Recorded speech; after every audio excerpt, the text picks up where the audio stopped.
শাহবাগকে ফ্যাসিবাদ মুক্ত ভারতীয় আধিপত্যবাদ মুক্ত কায়েম করতে হলে আপনাদেরকে আন্দোলন অব্যাহত রাখতে হবে। আমি আমার বক্তৃতা শেষ করছি।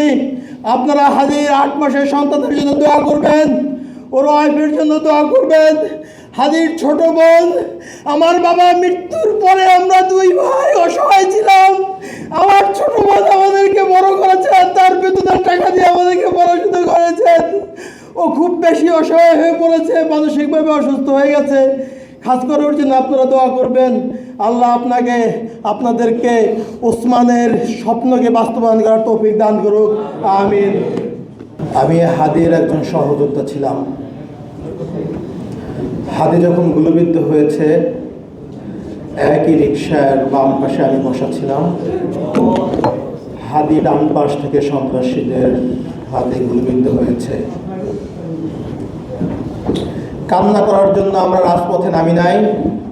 শহীদ ওসমান হাদি যখন জুলাই আন্দোলনে অংশগ্রহণ করে, তার ওয়াইফ, সন্তান সম্ভা ছিলেন।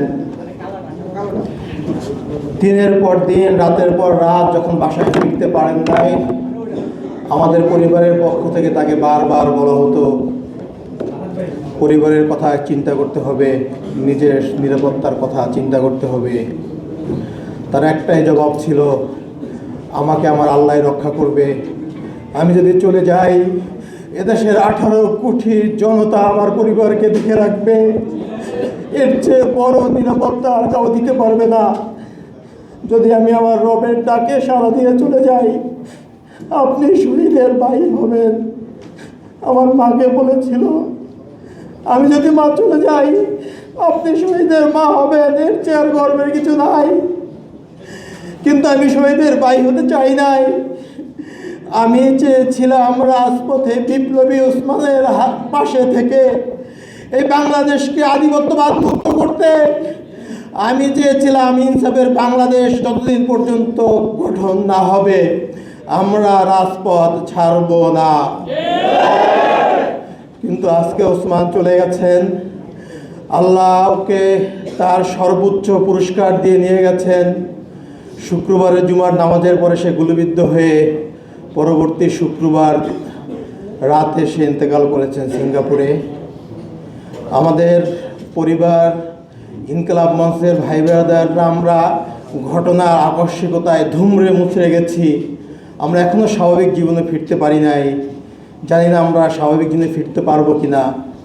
আমাদের শহীদ পরিবার, ইনকিলাব মঞ্চ, ওসমানগণের লাখো লাখো ভালোবাসার জনগণ, বিপ্লবী ছাত্র জনতা, সবার কাছে আমার একটাই দাবি, ওসমান যে বিপ্লবী আন্দোলন করেছিলেন, সে যে আন্দোলনের জন্য শহীদ হয়েছেন, পরবর্তীতে তার অসমাপ্ত বিপ্লবকে আপনারাই সমাপ্ত করবেন ইনশাআল্লাহ। আমরা ওসমান হাদির পক্ষ থেকে কোনো পারিবারিক আর্থিক সহযোগিতা চাই না, কোনো অনুদান চাই না। শুধু একটাই চাই, ওসমান হাদির অসমাপ্ত বিপ্লবকে আপনারা সমাপ্ত করবেন। আপনারা যদি রাজি থাকেন, আমার সাথে ওয়াদা করেন, ইনসাফের বাংলাদেশ গঠন না হওয়া পর্যন্ত আপনারা শান্ত হবেন না। ওসমান হাদি শাহবাগে দাঁড়িয়ে বলতেন, এই শাহবাগ 1000 বছরের মুসলমানদের কাছ থেকে এই বঙ্গভূমির স্বাধীনতা কেড়ে নিয়েছে। এই শাহবাগে